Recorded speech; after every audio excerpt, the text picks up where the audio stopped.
Alright guys, I thought I would participate in this axe challenge after watching some of you guys. I don't have anything any more impressive than the rest of you do. I like what I've got, but I've not found just any, well, I've not found any 3/4 grooves or axes like that nature. This right here is an old roughed up Celtic. I mean, it's been gnawed all to pieces, but I just want to show it to you. This one and this one and this one came out of the same field. And I mentioned it to Kirk Point some time back. These right here, I bet they don't even weigh but maybe 3 or 4 ounces. The lightest material I've ever seen anything made out of. This one might weigh 6 ounces or so. I've not weighed them, but I don't know what they would have been. That's got some quartz, looks like right there, but they're just so lightweight. I don't know. That's the reason they're probably all chipped up, but just huge pieces. I don't even believe they'd be sandstone. Sandstone's heavier than that. I don't know what they would be, but they're artifacts. But watched Brooks's video a little while ago, and he made some interesting comments about some of the flint pieces, and most everything that I've got is flint pieces. And he mentioned that choppers would be considered axes as well as something that was hafted, and that's mostly what I found. I found some pretty good sized pieces in time. All these, several of them is longer than your hand, and most all of them's got a bit end on them, and I'm assuming they're choppers or axes, either or. Some big old percussion flakes on it.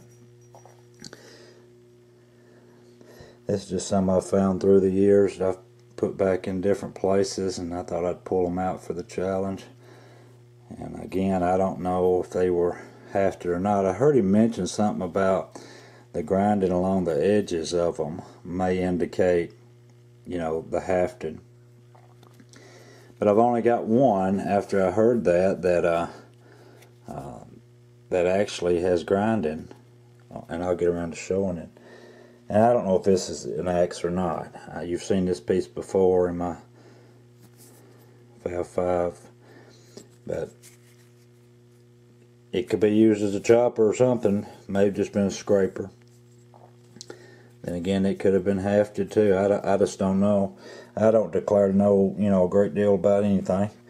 But some of these, you know, I'd be safe in saying that you just couldn't put these on a stick. You might on a club, and that's probably what they did on a lot of heavier pieces. They probably had to use a club in order to support them. But I believe it's a big old chopper, hand axe of some sort. You've also seen that one before. Here's one. These got some curve to them. The one that I've got that's got some grinding along the edges got some curve to it, and I mean really well made. I'll get around showing it. But I believe these were handheld axes. I'll go ahead and show you this one. This is a nice Celt that I found back in the early 90s in my old stomping grounds. The only one I've ever found, and I don't think there's a nick on it from a plow. I have no idea what it's made out of. You may be able to look at it and tell. I'll get it over here closer to the light, but I simply don't know. It's kind of a greenish color. But that's the only Celt I've ever found complete. And I bought this one. It's some pretty stuff. You can see the high polishing on the bit area, but it's from Ohio. It's a pretty little piece. And I found this one this year in my dovetail field. I didn't film it, but it's a huge piece. Can't get it in the camera. a little flat spot right there on that top, and that fits just perfect right there in the bowl of your hand, and your thumb straps across the end of it there, and then you got your cutting bit out here on this end. It's just a whopper of a piece. And this one, I believe, would probably be considered a chopper somewhat. Adze or something. Another flint piece. This one right here is the one that I was talking about, that's really well made to be an axe. This is the one that's got the grinding on it. It's this end. It's not so much in the middle. It starts in the middle, but it goes all the way out to nearly the end, right in through there. Probably 2 inches of it on both sides. You could probably see it. It's pretty slick. It's boat shaped. So it's a nice little piece though. Found it last year in my, well, real near my dovetail field. And this, I'll go ahead and show you this, and this will be the last one. This is some pretty material. I believe it's a great old big handheld axe. It nearly have to be, in my opinion. I don't know how these colors are showing up. Might be better over here. I believe it is. This is a big old handful of tool.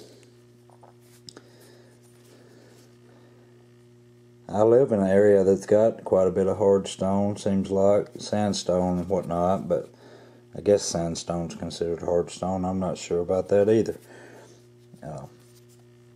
But I just had never found too many what I would think would be hard stone axes.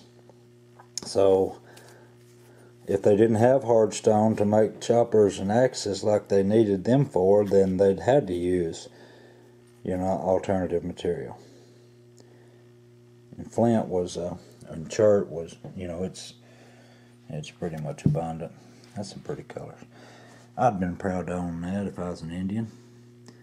But anyway, that's the challenge, guys, and I appreciate you showing yours. And I've been doing quite a bit of hunting here lately, and if I've gotten behind on some comments, well, then I'll try to get caught up.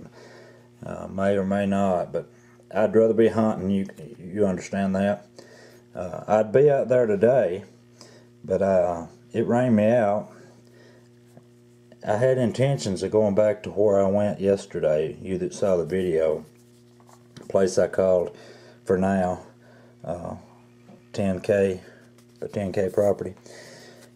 As you watched the video and you seen the lower field that I entered into and went up into an upper field, right between the fields and the wood line there was there's some small overhangs. And in fact, I found some of the broken pieces yesterday down beneath the lower field, right up against the edge of the wood line where the overhangs were. And I'm tempted to go up in there, and I would have done it today, and scratch around a little bit in the mouth of those overhangs. And they're not very big, you know. They may be 10 foot broad, 3 foot, you know, 3 or 4 foot tall at the leading edge of them, and probably not over 3 or 4 foot deep. But with finding stuff above it and below it, I can't help but believe that maybe they wouldn't be down there too, just hanging out if nothing else. And I was there about noon yesterday, and it was really hot. But right down there, where those little overhangs were, it was still shaded at noon, and looked like it had been shaded for quite a while. But anyway, this is my participation, and I appreciate you watching. Any comments in advance?